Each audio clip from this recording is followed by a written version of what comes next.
지금까지 살아오면서 제 주변에서 누군가의 기쁨의 순간들을 기억해 보니까 가장 기억에 남는 것은 제 여자 조카 하나가 5살쯤 되었을 때 제가 크리스마스 선물로 1,500개가 넘는 수많은 종류의 스티커가 들어있는 큰 박스를 주었을 때 그것을 열어보고 믿을 수 없다는 듯이 몸을 떨면서 소리 지르며 좋아했던 것이었습니다.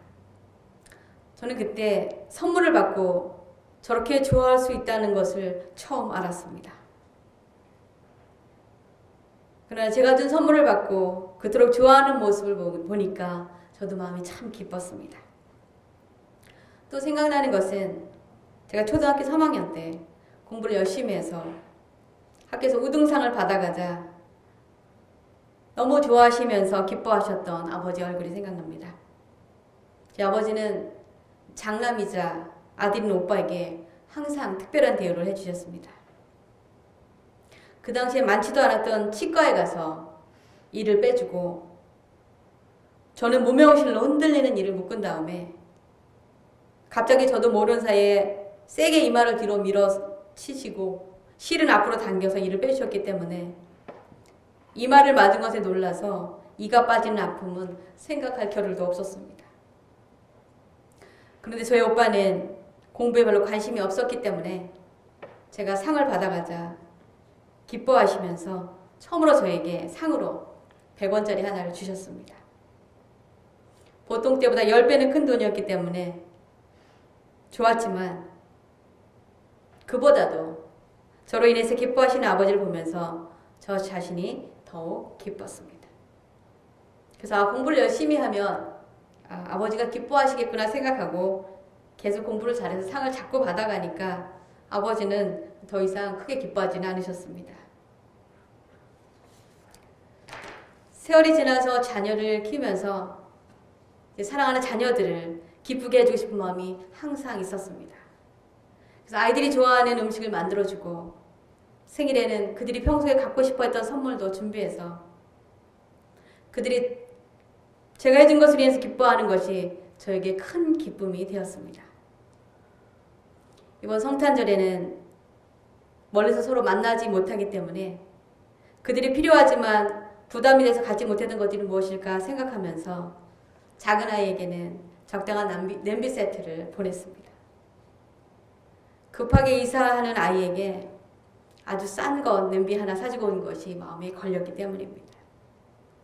큰아이에게는 우리가 이곳으로 이사 오면서 다 챙겨오고 또 동생이 이사 나가면서 남은 것들이 또 챙겨가고 그 나머지 짝 안 맞는 포크 나이프를 쓰는 것이 생각이 나서 그 세트를 하나 주문해서 보냈습니다. 그들이 그런 걸 살 돈이 없는 것이 아니라 자신들이 선뜻 사기에는 잘 안 되지만 누군가 사주면 좋은 것들이어서 보내준 것입니다. 우리 자녀들이 저에게 소중하기에 그들이 받고 기뻐하기를 바라면서 또 그들의 기쁨이 또한 저의 기쁨이 되기에 그렇게 마음과 정성을 보낸 것입니다. 그리고 주님의 귀한 사랑과 은혜를 깊이 깨닫게 되자 이제는 주님이 기뻐하시는 삶을 살아가기를 소망하게 되었습니다. 아무 자격도 없는 저희들을 극진히 사랑해 주신 주님의 사랑이 너무 고맙고 감사해서 이제는 그분께 순종하는 삶으로 그분을 기쁘시게 하는 삶을 살고 싶은 것입니다. 여러분들이 살아오시면서 가장 기뻤던 때는 언제입니까? 우리 모두에게 큰 기쁨을 주었던 시간들이 분명히 있었을 것입니다. 우리 자녀들이 열심히 노력해서 자신들이 원하는 것을 성취했을 때일 수도 있고 또 우리 자녀들이 또한 우리의 사랑과 희생에 감사해서 우리를 위해서 무언가를 진심으로 표현했을 때일 수도 있습니다.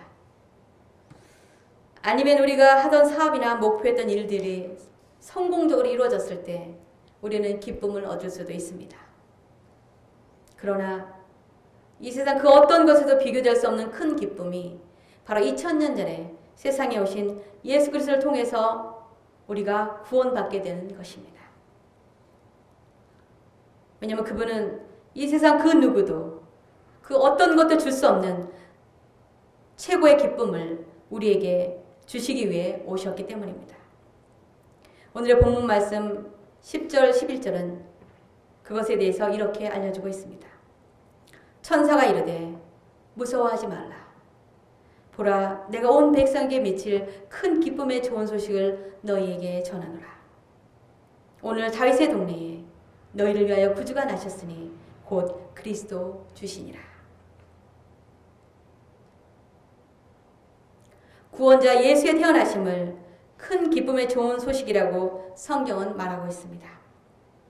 그 기쁨은 바로 죄로 인해서 영원히 죽을 수밖에 없던 우리를 예수 그리스도를 구주로 믿는 믿음을 통해서 영원히 살 수 있게 하셨다는 바로 그것입니다. 이 세상 그 어떤 기쁨도 슬픔도 눈물도 없는 천국에서 주님과 함께 영원히 사는 것보다 더 좋을 수는 없습니다. 이에 관해 성경은 요한계시록 21장 3절에서 4절에 이렇게 기록하고 있습니다. 내가 들으니 보좌에서 큰 음성이 나서 이르되 보라, 하나님의 장막이 사람들과 함께 있음에 하나님이 그들과 함께 계시리니 그들은 하나님의 백성이 되고 하나님은 친히 그들과 함께 계셔서 모든 눈물을 그 눈에서 닦아 주시니 다시는 사망이 없고 애통하는 것이나 곡하는 것이나 아픈 것이 다시 있지 아니하리니 처음 것들이 다 지나갔음이로라. 이 땅에서 사는 동안에 우리는 슬픔의 눈물과 아픔의 고통과 질병과 사망의 두려움 속에서 살아갑니다. 가까운 예로 지금 전 세계 사람들이 코비드 전염병 때문에 삶의 일상들을 제한하고 사회적, 신체적 격리를 하는 이유는 혹시 병에 걸려 고통받을까? 사랑하는 이들을 잃게 되지 않을까? 우리 자신도 병에 걸려서 죽게 될까 두려워하기 때문입니다. 그러나 죽음의 권세를 이기시고 살아나셔서 우리에게 영생의 소망을 주신 예수를 우리의 구주로 믿게 될 때 우리는 이 세상에 살아가는 동안에도 주님이 주는 평안과 기쁨과 소망 안에 살기에 두려움 없이 살 수 있게 되는 것입니다. 예수 그리스도는 저뿐만 아니라 주님을 믿는 모든 자들을 깊이 사랑하여 주시고 위로하여 주시며 선한 길로 인도해 주심으로 우리를 영생의 길로 인도하십니다. 그런데 우리 눈에 보이지도 않는 하나님이 우리를 사랑하시는지 우리가 어떻게 알고 느끼고 깨달을 수 있냐고 물으시는 분도 있을 수 있습니다.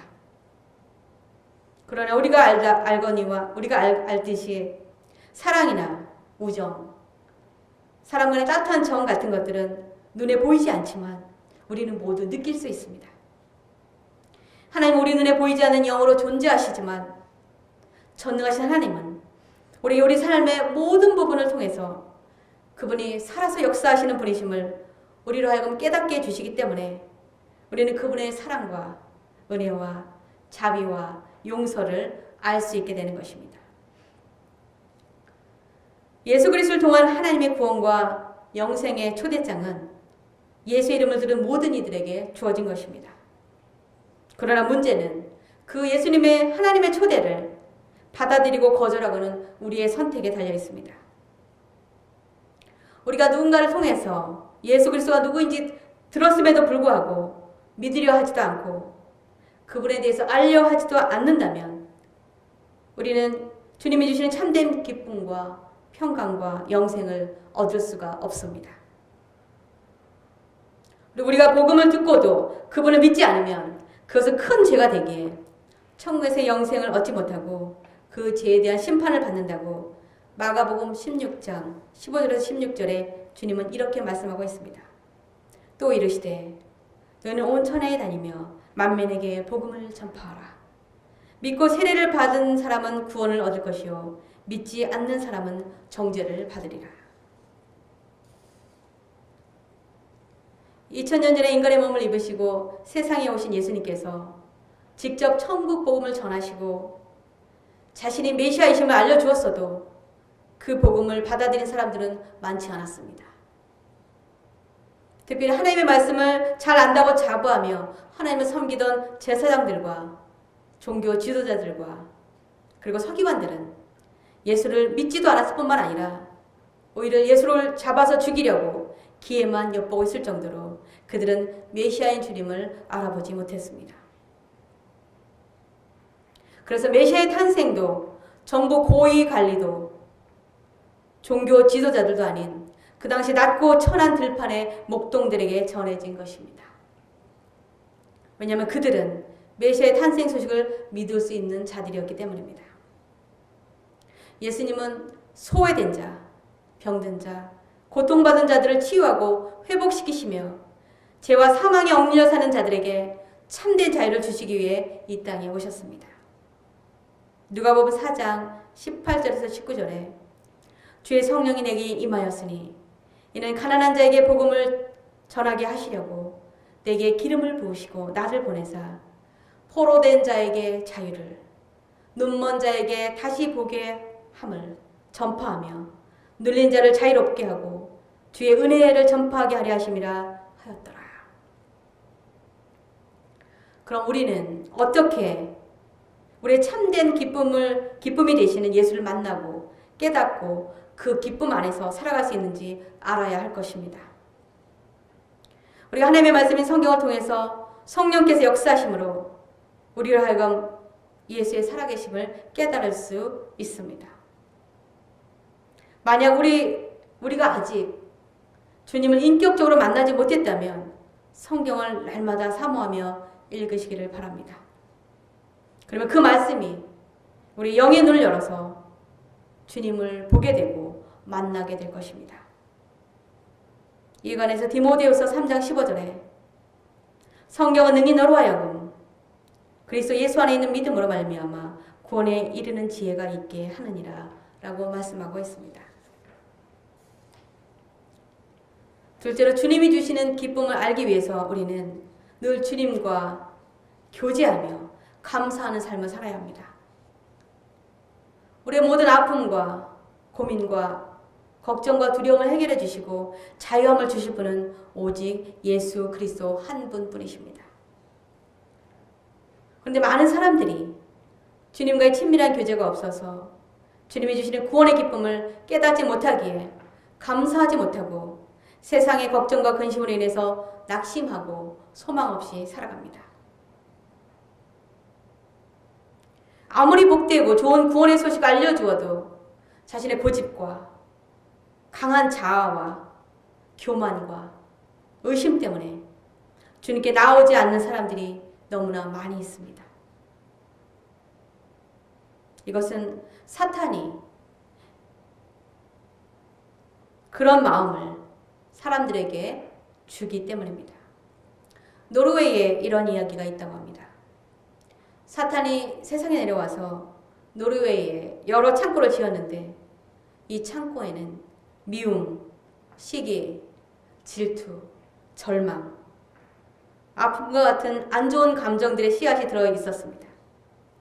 사탄들은 매일 부지런히 다니며 이 씨앗들을 사람들의 마음에 심었습니다. 이런 씨앗들은 뿌려지기만 하면 사람들의 마음에서 쑥쑥 자라 사탄은 매우 만족했는데 어느 날 유독 한 마을에서만 이 씨앗들이 효과가 없다는 것을 알게 되었습니다. 그래서 모든 악한 영들이 다 몰려들어서 아무리 씨앗을 뿌려도 소용이 없었습니다. 화가 난 사탄이 사람들의 마음을 들여다보았는데 거기에는 이미 다른 종류의 씨앗이 심겨져 있었습니다. 사탄의 노력도 소용이 없는 마을의 이름은 기쁨이었고 거기에 사는 사람들의 마음에는 감사라는 씨앗이 심겨져 있었습니다. 감사는 반응이 아닌 태도입니다. 정말로 주님의 은혜를 체험하고 구원의 기쁨을 아는 사람은 어떤 상황 속에서도 늘 감사할 수 있습니다. 하나님을 향한 감사가 우리 안에 있으면 반드시 기쁨이 넘치고 악을 이길 힘을 얻게 됩니다. 어떤 일에도 감사함으로 하나님이 주시는 참된 기쁨을 잃지 않을 때 모든 일이 합력해 선을 이루게 됨을 보시게 될 것입니다. 셋째로 주님이 주시는 참된 기쁨을 알기 원한다면 주님을 믿는 믿음으로 그분을 날마다 간절히 찾아야 합니다. 저는 어렸을 때 교회를 습관처럼 매주 다녔지만 예수님의 살아계심을 오랫동안 경험하지 못했습니다. 근데 어느 날 저에게 너무나 급한 도움이 필요했을 때 저도 모르게 하나님께 간절히 기도하며 도와주시기를 기도했습니다. 제가 어려운 상황 앞에서 그렇게 기도할 수 있었던 것은 보이지 않게 내리는 가랑비에 우리 자신도 모르게 우리의 옷이 젖는 것처럼 제가 오랫동안 교회 다니며 제가 들었던 설교 말씀과 성경 공부가 제 마음 어딘가에 자리 잡고 있었기에 제 삶의 절박한 순간에 주님의 이름을 부르며 간절히 기도할 수 있었던 것입니다. 그 처음에 하나님에 대해 잘 몰라도 주일에 빠지지 않고 교회에 나와서 예배드리며 하나님의 말씀을 들을 때 우리의 믿음은 우리도 모르는 사이에 자라게 되는 것입니다. 이에 대해서 로마서 10장 18절은 이렇게 말씀하고 있습니다. 그러므로 믿음은 들음에서 나며 들음은 그리스도의 말씀으로 말미암았느니라. 우리가 믿음을 가지고 하나님을 간절히 찾으며 기도할 때 하나님께서는 우리를 외면하지 않으시고 우리의 기도를 들어주심으로 우리는 주님이 주시는 참된 기쁨을 깨닫게 되는 것입니다. 전능하신 하나님께서는 우리의 기도를 들어주시고 날마다 우리의 삶을 선하게 인도해 주시기에 우리 천국 가는 그날까지 주님이 주시는 기쁨으로 인해서 주님을 찬양하며 그분이 기뻐하시는 삶을 살 수 있는 것입니다. 오스트리아 출신의 작곡가이면서 모차르트의 멘토이자 베토벤의 튜터로 알려진 조셉 하이든은 교회에서 성가를 지휘했습니다. 근데 그가 성가를 지휘할 때 춤을 추듯 지휘하며 성가대 대원들도 즐거워 춤을 추면서 찬양곡을 부르고 또한 예배드리는 성도들도 기쁘고 즐겁게 찬송을 불렀습니다. 그러자 한 번은 이웃교회의 목사가 하이든을 만나게 되었을 때 하이든에게 이렇게 물어봤습니다. 소문에 당신이 성가를 지휘할 때 춤을 춘다는데 그것이 사실입니까? 그러자 하이든이 대답합니다. 네, 목사님.